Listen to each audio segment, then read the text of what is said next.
Le jour de la Pentecôte étant arrivé, ils furent tous remplis du Saint-Esprit. Et ils commencèrent à parler selon que l'Esprit les faisait parler. Acte 2, 1, 4. L'effusion du Saint-Esprit est le couronnement de l'œuvre de Christ. L'adorable mystère de l'incarnation divine à Bethléem, la rédemption accomplie au calvaire, la résurrection de Christ qui nous a révélé en lui le Fils de Dieu, son ascension qui le fit entrer dans la gloire. Tout cela n'était qu'autant d'étapes préliminaires dont le but et le couronnement devaient être l'effusion du Saint-Esprit. La Pentecôte est la dernière de nos fêtes chrétiennes et la plus grande de toutes, car elle confirme toutes les autres. C'est parce que l'Église a si peu su voir dans la Pentecôte la plus grande gloire du Père et du Fils que le Saint-Esprit n'a pas encore pu glorifier en nous le Fils comme il l'aurait voulu. Cherchons à comprendre ce que signifie cette Pentecôte. Dieu avait fait l'homme à son image. Son but était qu'il lui ressemblât, qu'il devînt semblable à lui. L'homme devait être un temple où Dieu put habiter. Il devait devenir la demeure permanente de Dieu. Le Dieu saint voulait s'allier l'homme de la manière la plus intime, en faisant habiter en lui son amour. Le temple de Jérusalem était une très faible image de ce que devint plus tard une vivante réalité en Jésus de Nazareth. Dieu avait trouvé en Jésus un homme en qui il pouvait demeurer, dont l'être tout entier était prêt à observer sa volonté, à comprendre son amour. En Jésus, la nature humaine était possédée par l'Esprit de Dieu. C'est ainsi que Dieu voulait voir tous les hommes. C'est ainsi que devaient être tous ceux qui auraient reçu en eux la vie de Jésus et de son Esprit. La mort de Christ devait affranchir l'homme de la condamnation et de la domination du péché, et lui permettre de recevoir l'Esprit.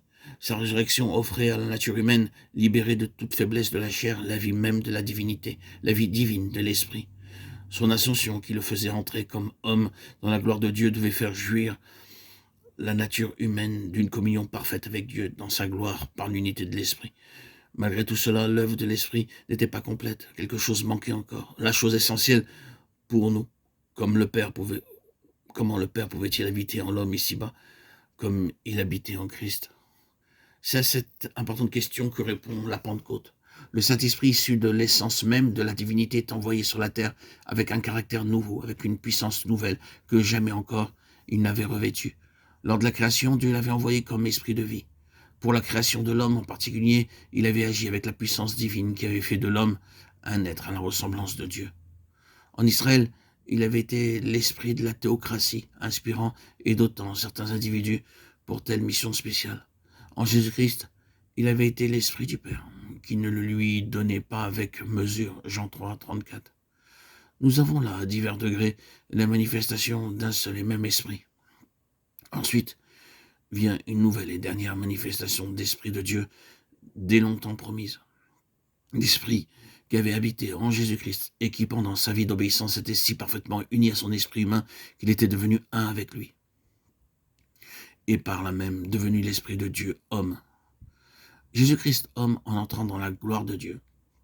En participant à cette vie de l'esprit où Dieu habite, reçoit du Père le droit de répandre son esprit sur ses disciples.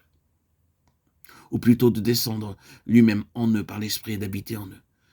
L'Esprit vient alors comme l'Esprit de Jésus glorifié, offrant un caractère nouveau, inconnu auparavant, parce que Jésus n'avait pas encore été crucifié et glorifié. L'œuvre du Fils et la volonté du Père sont accomplies.